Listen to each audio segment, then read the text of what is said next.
Hey everybody, welcome to the newest episode of The Bearded Gamer Show. If I have to cough or sound a little funny, I'm a little under the weather, but still beard-tastic. As always, I'm your host, The Bearded Gamer, Chris Arnone. Straight into good news, bad news.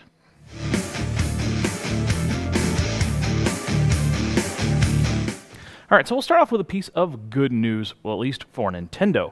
And that is that last week, the Nintendo 3DS had a record week. Now, this is following the previous week, which was also a record. They sold more than 500,000 Nintendo 3DSs the week leading up into Christmas. Of course, one of the biggest shopping weeks of the year. Now, this puts the 3DS now over 4 million units sold. Now, I wasn't able to get the data to compare the sold data with the original DS, but I was able to look at the original data on the shipped units for the original Nintendo DS, and it's actually about on par now. So even though they had the slow start, since the price drop, it looks like the 3DS is really doing strong, it's doing well, and it's keeping pace with its original DS. All right, some more good news. Now, anyone, especially around my age, has fond memories of Myst. It wasn't the very first 3D game, but it was sort of the first one that was immersive, that was atmospheric, and it had this sort of photorealism thing going on that worked for it, and it was all these puzzles, and it was creepy, but there were no true enemies, and it had multiple endings and all that, and it was very, very innovative at the time, and did really well. Well, now the original Myst is coming to the 3DS. Now, I don't know how successful this is going to be. They're calling it Myst 3D.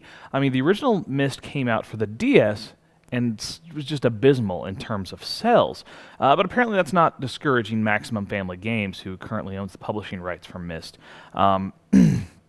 Now, they're also going to be adding the features that were included with Real Myst, which was the 2000 re-release, where instead of the photorealism, they used computer graphics, more modern computer graphics for it. So that's the version we're going to get. So I'm kind of excited for that. I haven't played Myst in a long time, and Lord knows the sequels were like crazy impossible to beat for most people. But the original Myst still wonderful, wonderful game coming to my 3DS soon.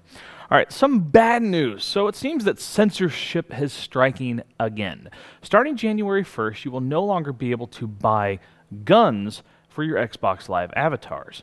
Now, if you already own these, you can still equip them and put them on there. But, apparently this is just, destroying the minds of young children, and parents you guys are obviously not doing good enough jobs censoring your children and keeping these cartoony looking guns from them, and it's warping their minds. So Microsoft feels the need to step in and do it for you. That's just crap. I mean, these cartoony versions, avatar guns, I mean, who cares? It's parents control your children, control what they buy. There's no reason that Microsoft should be stepping in and telling not only children but also us adults, no, sorry, you can't buy guns for your avatar, even though our console is the big first-person shooter console.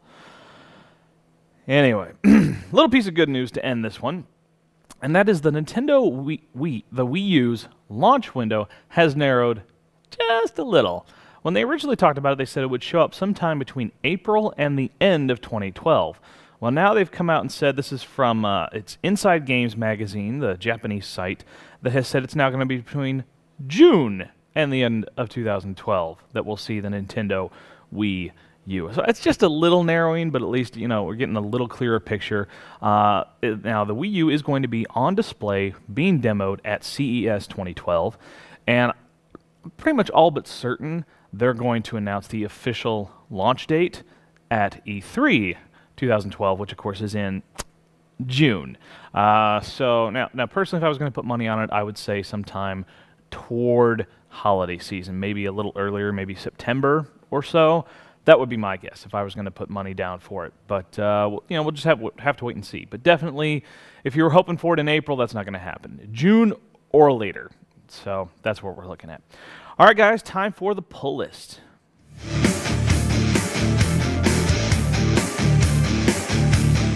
So it's that time of week again when I talk comic books. Now, as always, I'm going to encourage you, go to your local comic book shop. Wednesday is New Comic Book Day. It's a fantastic time to go in. Meet your local comic book shop proprietor. Talk with them. They're always great, fantastic, geeky people, and they can tell you what else to buy on top of these. So, first recommendation, American Vampire 22. This is written by Scott Snyderfeld Albuquerque. quite a name, and art by Jordy Burnett. Now, American Vampire has been a very critically acclaimed series. It takes, vampire lore, and they have like multiple species of vampires, and sets it against different pieces of Americana. I mean, some of it's been dating back into the Wild West and World War II and various time periods. Now, with issue 22, there's a new story arc called Death Race that takes these vampires and sets it in classic Americana 1950. So I'm just imagining vampires against Norman Rockwell and that strange juxtaposition that you're going to get from that. But it looks really cool, really fun. It's been a fantastic series so far, and it looks to be continuing this tradition. And I'm definitely looking forward to picking this one up. 1950s biker jackets, Grease kind of stuff with vampires. I mean, that's just cool. All right, next recommendation, The Cape, number 3 of 4. Now, I know I've talked about Joe Hill. Anyone who knows me, anybody who's been a fan of the show has seen me talk about Joe Hill and how much I enjoy his work on Lock and Key, as well as his fiction work, novels and short stories. Well, now this is something that is actually spun out of The Cape one-shot, which spun out of his short story collection, Heart-Shaped Box. And this limited series, this is number 3 of 4. I highly recommend that anyone go back and pick up the first 2 and, of course, continue going with number 3 and now number 4. And really, if you could pick up the one-shot, good luck. It's sold out like that, so it's going to be really hard to find. But it's a fantastic, fantastic book, kind of this superhero by accident kind of thing. Really cool read, a lot of fun. Go check it out. Next recommendation I have for you, Captain America and Bucky, number 625. Now, this is written by Ed Brubaker, art by Francesco Francavilla. Now, the original Human Torch, the android Human Torch, is going to guest star in this one as Cap teams up with Bucky in the modern era. And Brubaker has done just fantastic work with Captain America. And this new arc, I got to read a preview of it. It looks very fast-paced. It's very fun. Now, they're advertising it as sort of the future of Captain America's past, which is sort of a quirky way of saying the present, but it really works. And you got to read it to understand why they worded it in that way. But it's very cool, a lot of fun. Definitely go check it out. My last recommendation is Witch Doctor Resuscitation One-Shot. Now, this is written by Brandon Seifert, and Lucas Kettner is doing the art. Now, Witch Doctor has been a really popular title and very fun title for Image for a while now. A lot of people have been really enjoying it. It sort of came out of nowhere with this, sort of oddball, weird witch doctor thing. And now resuscitation is you wake up in a bathtub with surgical incisions, and yet you still have your kidney. So obviously a real doctor can't help, so you go and talk to Dr. Vincent Morrow, the witch doctor.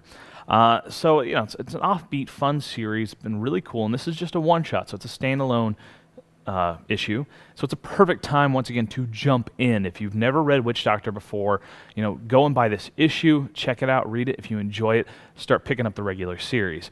So it's a great way to taste test the series, but I think it's really cool. So, as always, once again, tomorrow, Wednesday, is New Comic Book Day. Go and check out some new comics. Those are the 4 I recommend, but there's so many others that are just awesome, awesome to read. All right, guys, that's enough with comics.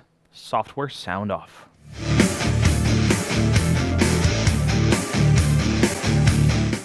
So it's time once again to talk about the best-selling games globally. Now, this is going to be the week ending December 17th, so still not quite the Christmas shopping week, but the week just before.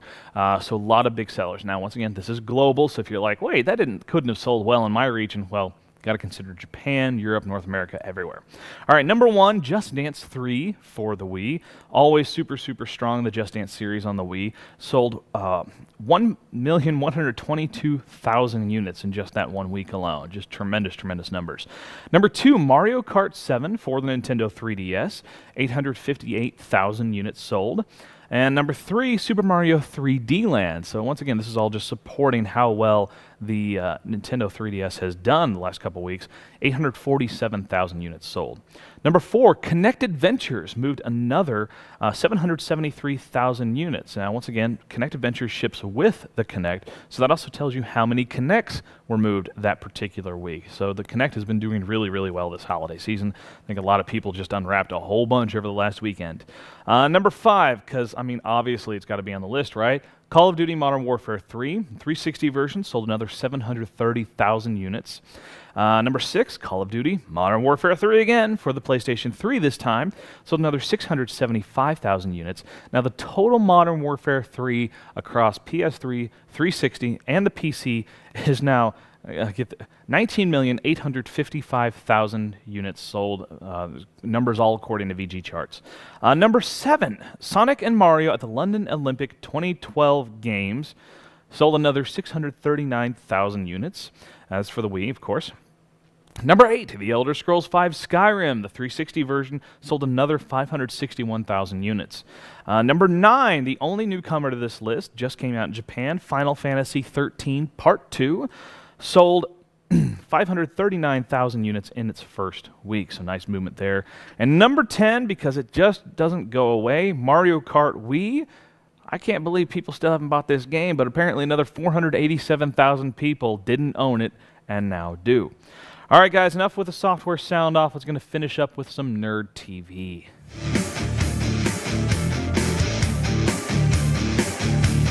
So I know Christmas has come and gone, and you know I love Christmas. It's a fantastic time of year. You know, it's one of my favorite things, and I am definitely a sucker for Christmas music. So basically, starting the day after Thanksgiving up until Christmas Day, I listen to nothing but Christmas music. Even went and saw Trans-Siberian Orchestra live this year. Awesome. Anyway, so I found a video that combines Christmas music and nerd things. Which, come on. It's me. Those are things I both love, just smashed together. So YouTube user Sethyphus has done a wonderful cover of Santa Baby, but he's done rewording it with geeky, nerdy stuff. So I'm just going to play a part of it for you, but I highly recommend head over to YouTube, search for user Sethyphus, that's spelled Sethyphus, and check out his whole video. It's about 2.5 minutes long. It's not long, but his great cover of Santa Baby, or Santa Buddy since it's a dude. But check it out, enjoy it. We'll see you in the next episode. Santa Buddy, slip a lightsaber under the tree for me. Been an awful